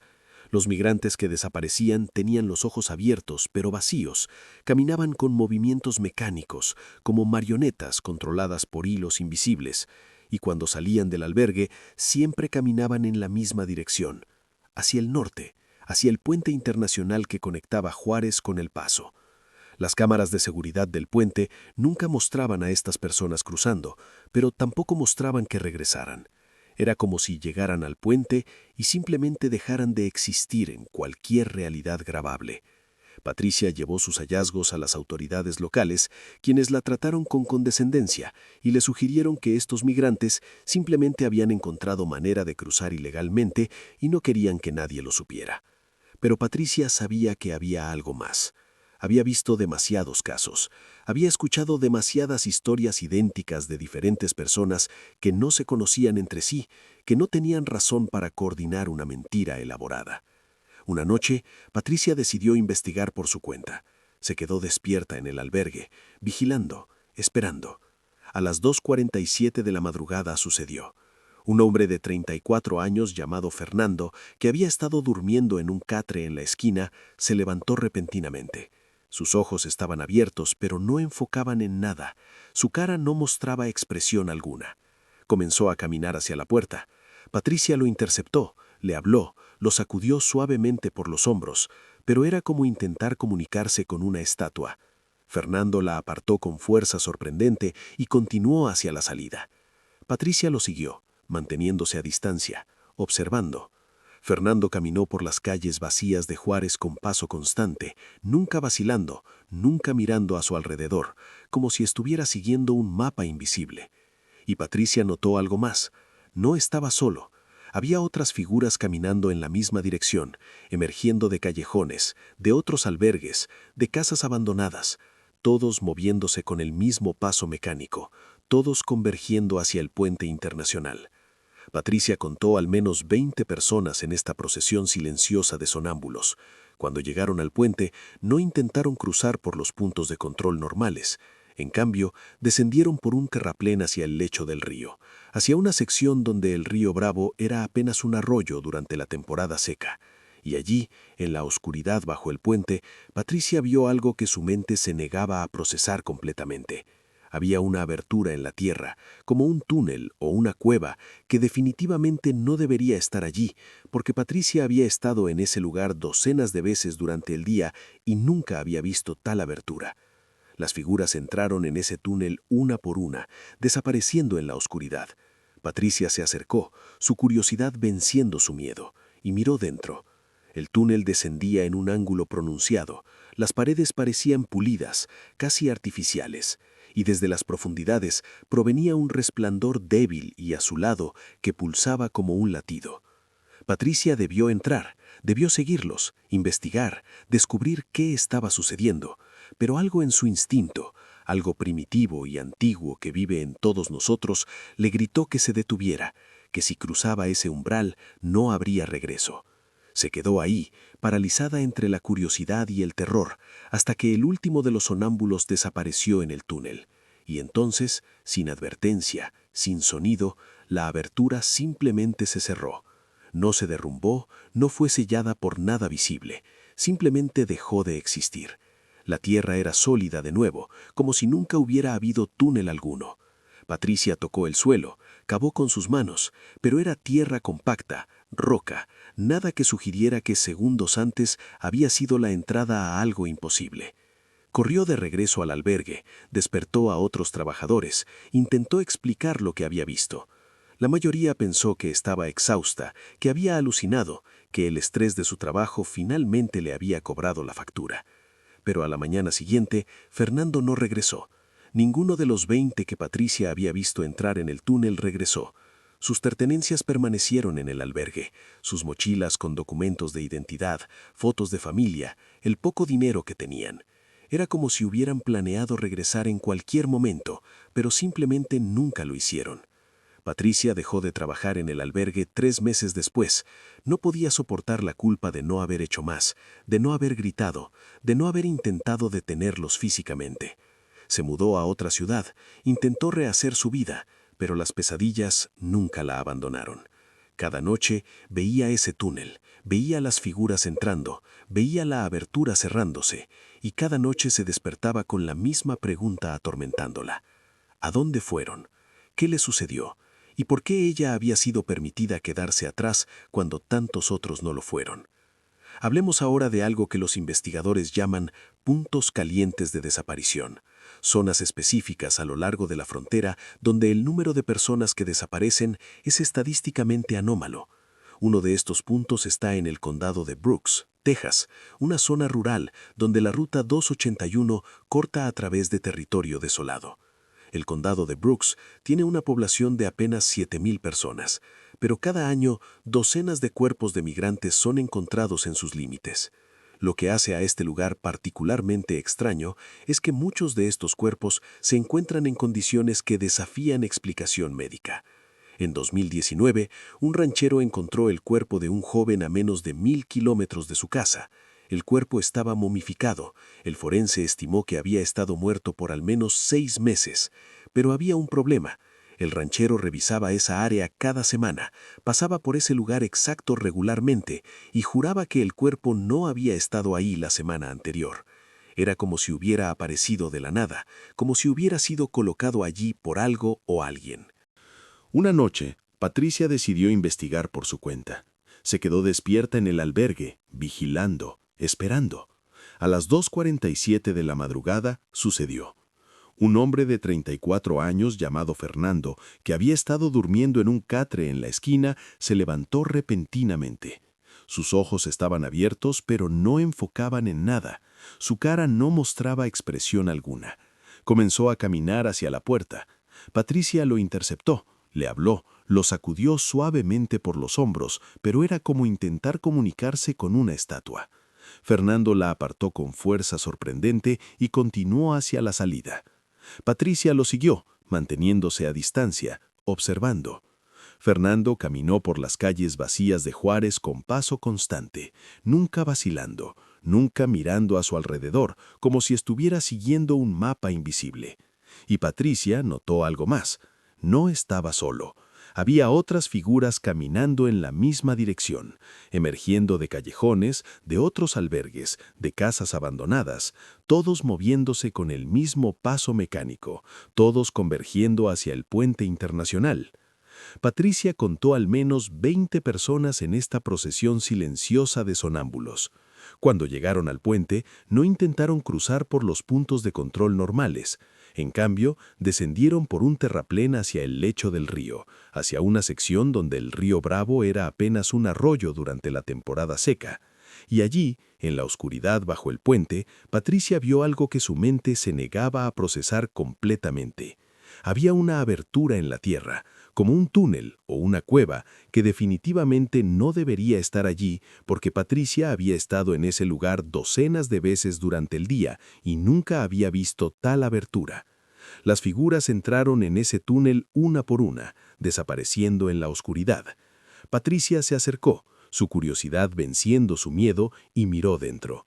El túnel descendía en un ángulo pronunciado, las paredes parecían pulidas, casi artificiales, y desde las profundidades provenía un resplandor débil y azulado que pulsaba como un latido. Patricia debió entrar, debió seguirlos, investigar, descubrir qué estaba sucediendo. Pero algo en su instinto, algo primitivo y antiguo que vive en todos nosotros, le gritó que se detuviera, que si cruzaba ese umbral no habría regreso. Se quedó allí, paralizada entre la curiosidad y el terror, hasta que el último de los sonámbulos desapareció en el túnel. Y entonces, sin advertencia, sin sonido, la abertura simplemente se cerró. No se derrumbó, no fue sellada por nada visible, simplemente dejó de estar allí. La tierra era sólida de nuevo, como si nunca hubiera habido túnel alguno. Patricia tocó el suelo, cavó con sus manos, pero era tierra compacta, roca, nada que sugiriera que segundos antes había sido la entrada a algo imposible. Corrió de regreso al albergue, despertó a otros trabajadores, intentó explicar lo que había visto. La mayoría pensó que estaba exhausta, que había alucinado, que el estrés de su trabajo finalmente le había cobrado la factura. Pero a la mañana siguiente, Fernando no regresó. Ninguno de los 20 que Patricia había visto entrar en el túnel regresó. Sus pertenencias permanecieron en el albergue. Sus mochilas con documentos de identidad, fotos de familia, el poco dinero que tenían. Era como si hubieran planeado regresar en cualquier momento, pero simplemente nunca lo hicieron. Patricia dejó de trabajar en el albergue 3 meses después. No podía soportar la culpa de no haber hecho más, de no haber gritado, de no haber intentado detenerlos físicamente. Se mudó a otra ciudad, intentó rehacer su vida, pero las pesadillas nunca la abandonaron. Cada noche veía ese túnel, veía las figuras entrando, veía la abertura cerrándose, y cada noche se despertaba con la misma pregunta atormentándola. ¿A dónde fueron? ¿Qué les sucedió? ¿Y por qué ella había sido permitida quedarse atrás cuando tantos otros no lo fueron? Hablemos ahora de algo que los investigadores llaman puntos calientes de desaparición. Zonas específicas a lo largo de la frontera donde el número de personas que desaparecen es estadísticamente anómalo. Uno de estos puntos está en el condado de Brooks, Texas, una zona rural donde la ruta 281 corta a través de territorio desolado. El condado de Brooks tiene una población de apenas 7,000 personas, pero cada año docenas de cuerpos de migrantes son encontrados en sus límites. Lo que hace este lugar particularmente extraño es que muchos de estos cuerpos se encuentran en condiciones que desafían explicación médica. En 2019, un ranchero encontró el cuerpo de un joven a menos de 1 kilómetro de su casa. El cuerpo estaba momificado. El forense estimó que había estado muerto por al menos 6 meses. Pero había un problema. El ranchero revisaba esa área cada semana. Pasaba por ese lugar exacto regularmente y juraba que el cuerpo no estaba allí la semana anterior. Era como si hubiera aparecido de la nada, como si hubiera sido colocado allí por algo o alguien. Otro caso en el mismo condado involucró a 3 cuerpos encontrados en formación triangular perfecta, cada uno exactamente a 15 metros del otro, todos en posiciones idénticas, acostados boca arriba con los brazos cruzados sobre el pecho. Los forenses determinaron que habían muerto con semanas de diferencia entre ellos, pero alguien o algo los había colocado en ese patrón deliberadamente. No había huellas alrededor de los cuerpos, no había señales de que alguien hubiera caminado hasta allí recientemente. Era como si hubieran sido colocados desde arriba, como piezas de ajedrez movidas por una mano invisible. Las autoridades locales, frustradas por estos casos inexplicables, eventualmente comenzaron a atribuirlos a fenómenos naturales inusuales, una frase que básicamente significaba «no tenemos idea de qué está pasando, pero necesitamos cerrar estos casos». Un investigador privado llamado Michael Torres, exagente de la patrulla fronteriza que se obsesionó con estos puntos calientes, dedicó 5 años de su vida a intentar encontrar explicaciones. Entrevistó a rancheros locales, a miembros de tribus nativas americanas, a personas que habían vivido en esas áreas durante generaciones, y descubrió algo que las autoridades oficiales habían ignorado. Historias, leyendas, advertencias que se pasaban de generación en generación sobre lugares en el desierto que no pertenecen completamente a nuestro mundo, lugares donde las reglas cambian, donde los viejos poderes aún caminan. Los ancianos de la tribu Tohono O'odham le hablaron a Michael sobre los lugares delgados, áreas donde la frontera entre nuestro mundo y otro lugar, un lugar que ellos llamaban el mundo espejo, se vuelve porosa. Según sus creencias, estas áreas existen desde antes de que los humanos caminaran por estas tierras, son parte del tejido de la realidad misma. Y aquellos que entran en un lugar delgado sin el conocimiento o la protección adecuada pueden perderse entre mundos, atrapados en un espacio que no es completamente uno ni otro. Michael documentó sus hallazgos en un blog que mantuvo durante 3 años. Publicó mapas mostrando los puntos calientes de desaparición, superpuso estos con ubicaciones de sitios sagrados nativos, con reportes de fenómenos ovni, con áreas donde brújulas funcionaban erráticamente. Y encontró un patrón. Todos estos elementos se alineaban, se superponían, creaban una red de anomalías a lo largo de la frontera. Su última entrada en el blog, publicada en marzo de 2023, decía: «Mañana voy a investigar personalmente uno de los lugares delgados. Si no publico una actualización en 48 horas, significa que encontré algo o que algo me encontró a mí. A quien lea esto, no intenten encontrarme. Algunos misterios existen para recordarnos que no lo sabemos todo, que nunca lo sabremos todo, y que hay cosas en este mundo que es mejor dejar sin perturbar». Michael Torres no publicó otra actualización. Su camioneta fue encontrada 3 días después estacionada al lado de un camino de tierra en el condado de Brooks. Las llaves estaban en el contacto, su computadora portátil estaba en el asiento del pasajero con la batería agotada, su teléfono celular estaba en la consola central mostrando que había intentado hacer una llamada a las 11:34 p.m. de su última noche, pero la llamada no se había conectado. No había señales de lucha, no había sangre. Michael simplemente se había ido. La búsqueda duró 2 semanas y nunca encontraron nada. La familia de Michael contrató a su propio investigador privado, quien revisó la computadora de Michael y encontró algo en el historial del navegador que fue borrado apresuradamente, pero no completamente. Michael había estado investigando reportes de un lugar específico, un área en el condado de Brooks donde un antiguo asentamiento español había existido en el siglo XVIII. El asentamiento había sido misteriosamente abandonado en 1782. Todos los residentes simplemente desaparecieron durante la noche, dejando atrás sus pertenencias, sus animales, incluso comida en las mesas como si hubieran planeado regresar en cualquier momento. Los registros históricos españoles de la época mencionaban presencias oscuras y voces en idiomas que ningún hombre vivo podía entender. El asentamiento nunca fue reocupado, y con el tiempo las estructuras se derrumbaron y fueron reclamadas por el desierto. Pero según los mapas que Michael había marcado, ese antiguo asentamiento estaba directamente en el centro de uno de los puntos calientes de desaparición más activos. El investigador que la familia contrató decidió no investigar más allá. Les devolvió su dinero y les dijo honestamente que algunos misterios deberían permanecer sin resolver, que algunas preguntas no merecen ser respondidas porque el costo de la respuesta podría ser demasiado alto. Volvamos a historias de personas específicas, porque detrás de cada estadística, detrás de cada caso frío, hay una vida humana con historia y significado. Hablemos de Ana Gutiérrez y su hija de 5 años, Valentina. Ana tenía 31 años, era maestra en un pueblo pequeño en Honduras.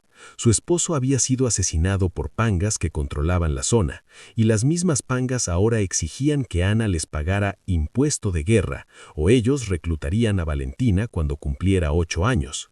Ana no tenía opciones. Vendió todo, incluyendo su casa familiar que había pertenecido a su abuela, y comenzó el viaje hacia el norte en 2023. Viajó a través de Guatemala, luego a través de México, uniéndose a caravanas de migrantes cuando podía, viajando sola con Valentina cuando no había otra opción. El viaje tomó 3 meses, 3 meses de hambre, fiebre, incertidumbre, pero Ana lo soportó todo, porque cada kilómetro que avanzaban era un kilómetro más lejos de las pangas, un kilómetro más cerca de la seguridad para su hija. Cuando finalmente llegaron a la frontera de México con Estados Unidos, Ana enfrentó una decisión imposible. Podía intentar cruzar ilegalmente, arriesgando la vida de Valentina en el desierto, o podía presentarse en un puerto de entrada oficial y solicitar asilo. Eligió lo segundo, pensando que era más seguro, que era lo correcto. Esperó en Tijuana durante 4 meses para su cita con inmigración estadounidense. Durante esos 4 meses, vivió en un albergue sobrepoblado donde Valentina enfermó 3 veces, donde tenían que hacer fila durante horas para recibir una comida al día, donde la desesperación era tan tangible que podía sentirla en el aire como humedad antes de una tormenta. Finalmente, su cita llegó. Ana y Valentina se presentaron en el puerto de entrada. Ana explicó su situación, mostró evidencia de las amenazas, fotos del funeral de su esposo, documentos que probaban que las pangas controlaban su pueblo. La entrevista duró 40 minutos. Al final, el oficial de inmigración le dijo que su caso no calificaba para asilo, que Honduras no estaba en la lista de países elegibles para protección temporal, que ella y su hija serían enviadas de regreso. Ana suplicó, lloró, explicó que si regresaba su hija sería reclutada por las pangas o algo peor. El oficial fue simpático pero firme.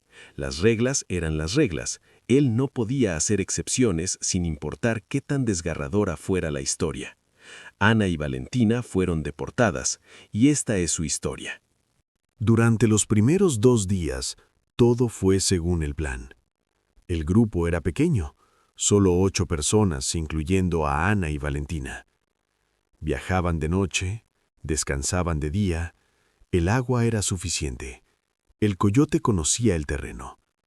Pero la tercera noche, Valentina comenzó a quejarse de dolor de estómago. Ana pensó que era solo deshidratación, le dio más agua, intentó que comiera algo, pero el dolor empeoraba. Para el amanecer, Valentina tenía fiebre alta, vomitaba cualquier cosa que intentara tragar y lloraba de dolor cada vez que Ana tocaba el lado derecho de su abdomen. Ana, como maestra, había recibido entrenamiento básico de primeros auxilios. Reconoció los síntomas, probablemente apendicitis. En una ciudad, con acceso a un hospital, sería una emergencia manejable. En medio del desierto, a kilómetros de cualquier ayuda médica, era potencialmente fatal. Ana le suplicó al coyote que llamara a emergencias, que salvara a su hija. El coyote se negó inicialmente. Dijo que llamar a emergencias pondría en riesgo a todo el grupo, que Valentina probablemente solo tenía un virus estomacal y se recuperaría con descanso. Pero Ana no aceptaba eso. Se enfrentó al coyote, le gritó, amenazó con llamar ella misma a emergencias y revelar su ubicación, aunque eso significara su propia deportación. El coyote, viendo que Ana no cedería, finalmente accedió. Hizo la llamada, dio la ubicación aproximada y entonces le dijo al resto del grupo que tenían que moverse inmediatamente, que no podían estar allí cuando llegaran las autoridades. Ana se quedó sola con Valentina, esperando, rezando, sosteniendo a su hija que se volvía cada vez más pálida, cuya fiebre continuaba subiendo a pesar de los paños fríos que Ana hacía con el poco agua que les había dejado el coyote. El helicóptero de rescate llegó 2 horas después. Valentina fue llevada de emergencia a un hospital en Tucson, donde se confirmó que tenía apendicitis aguda. La operaron inmediatamente, salvaron su vida con apenas 1 hora de margen antes de que el apéndice se hubiera roto, causando una sepsis que probablemente habría sido fatal. Ana fue detenida por la patrulla fronteriza, pero no deportada inmediatamente debido a la condición médica de Valentina. Pasaron 3 semanas en Estados Unidos mientras Valentina se recuperaba. 3 semanas donde Ana pudo ver hospitales que funcionaban, donde su hija recibió atención médica de calidad sin que nadie le pidiera dinero primero, sin que los médicos se encogieran de hombros y dijeran que no había nada que hacer. Y entonces, una vez que Valentina fue declarada médicamente estable para viajar, fueron deportadas de nuevo. Pero esta vez, algo había cambiado. La historia de Ana había circulado en las redes sociales, había llamado la atención de organizaciones de derechos humanos. Un abogado de inmigración pro bono tomó su caso, comenzó a preparar una nueva solicitud de asilo basada en evidencia más fuerte, en testimonios de expertos sobre la situación en Honduras. El proceso tomó 18 meses. 18 meses que Ana y Valentina pasaron en México, trabajando donde podían, sobreviviendo, esperando. Y finalmente, en 2025, recibieron la noticia. Su solicitud había sido aprobada. Podían ingresar legalmente a Estados Unidos como refugiadas, podían comenzar el proceso de construir una nueva vida sin miedo a las pandillas, sin miedo a que Valentina fuera reclutada o asesinada. La historia de Ana es una de las pocas que termina relativamente bien, pero solo después de años de trauma, solo después de casi perder a su hija, solo después de experimentar desesperación que nadie debería tener que enfrentar. Y sin embargo, por cada Ana que finalmente encuentra un camino legal, hay cientos que no lo encuentran, que mueren intentando, que desaparecen sin dejar rastro, que terminan atrapados en lugares imposibles entre mundos, entre vida y muerte, entre esperanza y desesperación absoluta. El desierto fronterizo se ha convertido en algo más que un obstáculo geográfico. Se ha convertido en un filtro brutal que selecciona quién merece vivir y quién merece morir, basándose en factores que no tienen nada que ver con el valor humano. Suerte, dinero, conexiones, el coyote correcto, el día correcto, la ruta correcta. Y debajo de todo esto, debajo de la política y la economía y la burocracia, hay algo más antiguo, algo que existía antes de que hubiera fronteras, antes de que hubiera naciones, algo que ve a los humanos como visitantes temporales en tierras que le han pertenecido por milenios, algo que ocasionalmente reclama tributo de aquellos que se atreven a cruzar sin permiso, sin conocimiento, sin respeto por los poderes que aún duermen bajo las arenas calcinadas por el sol. Estas 12 historias son solo una fracción, una gota en un océano de sufrimiento y misterio que se extiende a lo largo de miles de kilómetros de frontera. Si este video te impactó, si estas historias te movieron, compártelo. Deja tu comentario contando si conoces historias similares. Suscríbete para más contenido que explora la intersección entre lo humano y lo inexplicable, entre la tragedia documentada y el terror que se esconde en los márgenes de lo que podemos entender. Y recuerda, cada estadística de muerte en la frontera es una persona real, alguien que amaba y era amado, alguien que tomó la decisión más difícil de su vida con la esperanza de que al otro lado del infierno del desierto esperaba algo mejor. Algunos lo lograron, muchos no, y algunos se perdieron en lugares donde nadie podrá encontrarlos jamás, en espacios entre espacios, en tiempos fuera del tiempo, alimentando algo que no tiene nombre en ningún idioma que hablemos hoy.